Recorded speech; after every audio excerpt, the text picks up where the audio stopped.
जब कभी हमारे पूर्वजों ने आभास किया होगा कि जो उन्होंने जिया, वो जो उन्होंने देखा, खैट के डांडा में अगर आप जाएंगे तो वहां पर आप देखेंगे कि आज भी जो ओखली होती है वो उल्टी हुई ऊपर की तरफ होंगी गुफाओं में, और बाकायदा उनके अंदर भूसा है। ये तो बड़ी अप्राकृतिक सी बात है, लेकिन ये सत्य है, वो आज का सत्य बता रहा हूँ।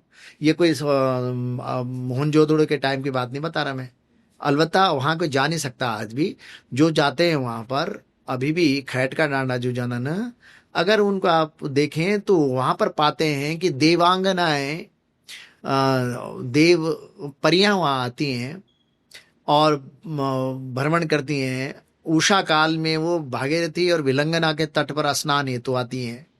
और वो मार्ग आज भी दिखता है जहां बणकू पंछी मृग नहीं जय सकते जय बाटा।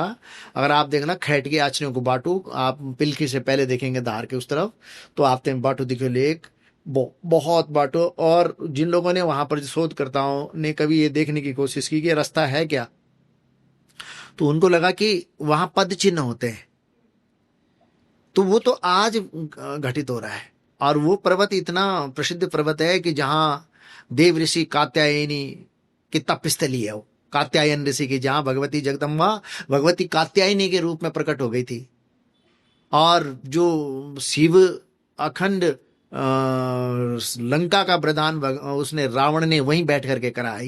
ये उत्तराखंड के स्कंद पुराणों में जिक्र आता है कई जगह। तो इस भूमि में देवी देवताओं कि जो हमारे लोक देवता हैं, उनको हमारे पूर्वजों ने उनसे वार्तालाप की है। हमारी घर पे एक देवता होते थे, तो वो हमारे गोरिल देवता, तो उनके साथ एक नुनमशान देवता होता। तो हमारी दादी कहती थी कि अमावस्या का दिन जब संक्रांति होती थी, तो अमावस्या के दिन उसको रोटी देनी पड़ती थी। तो बहुत देर तक अगर शाम हो गई, भूल गए, अपने काम में व्यस्त हो गए, तो वो ऐसे आला में थे ना, आलू हों तो आला में खड़खड़ खड़खड़ तकलीफ बजाउन था ना देवता। कि तब मेरी दादी गाली देन थे कि अरे भाई रुक जा, बीमारी तेरे खार पड़ी, दे दो तब ठहरा। तो इतनी कनेक्टिविटी थी लोगों की, क्योंकि वो सच्चे मन के थे ना पहले के लोग। तो वो हमारा लोक मानस है।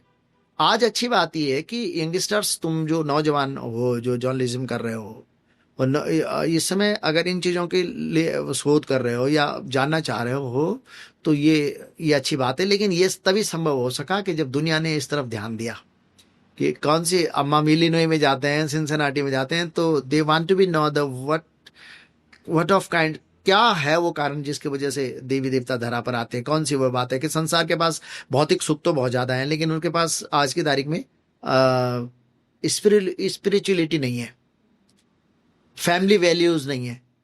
उनके पास सब कुछ है, वो पीस चाहते हैं। उस पीस को पाने के लिए यूरोप के अंदर बहुत सारे बच्चे ड्रगिस्ट हो जाते हैं।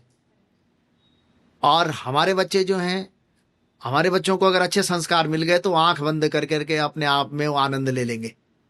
तो ये पीस कहाँ, ये उत्तराखंड में है। भारतवर्ष की अगर बात आप करें तो भारत का मुकुट माना जाता है ये।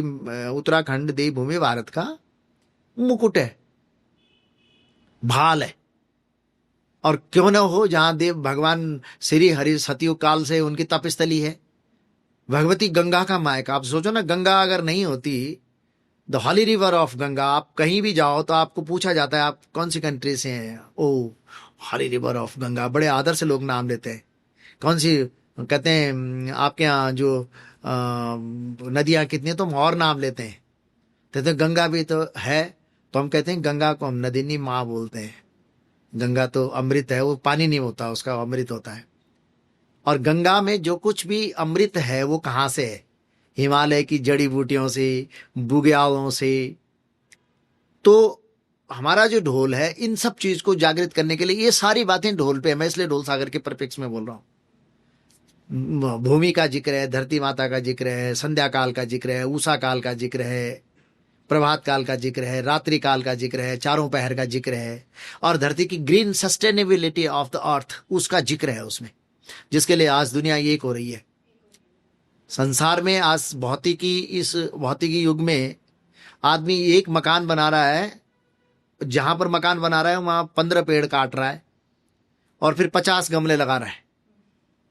ऐसा कर रहा है ना? तो वो कितनी गलत बात है। 50 गमले तो नहीं पूर्ति कर सकते उन पेड़ों की। आज अंधाधुंध कटान बाजारवाद के युग में, जहां हमारी ग्रीन सस्टेनेबिलिटी आज इतनी लॉस हो गई है, ऐसी स्थिति में आज ढोल सागर में ये सब बातें पहले से है। किसी ढोल में सिर्फ ताल ताल नहीं है, देवी देवताओं को नचाने की तो बात है ही, लेकिन ढोल सागर में हरित क्रांति की बात करी गई है। ढोल सागर में जल जंगल जमीन की रक्षा कैसे हो उनका जिक्र किया गया है, और देवी देवताओं का आह्वान तो आओ जी गुणजनक दास से वो है ही। दोस्तों ऐसे ही इंटरेस्टिंग क्लिप्स हमने इस चैनल पे अपलोड की हुई हैं। चैनल को देखते रहो, एक्सप्लोर करते रहो और ऐसी वीडियोस का मज़ा उठाते रहो।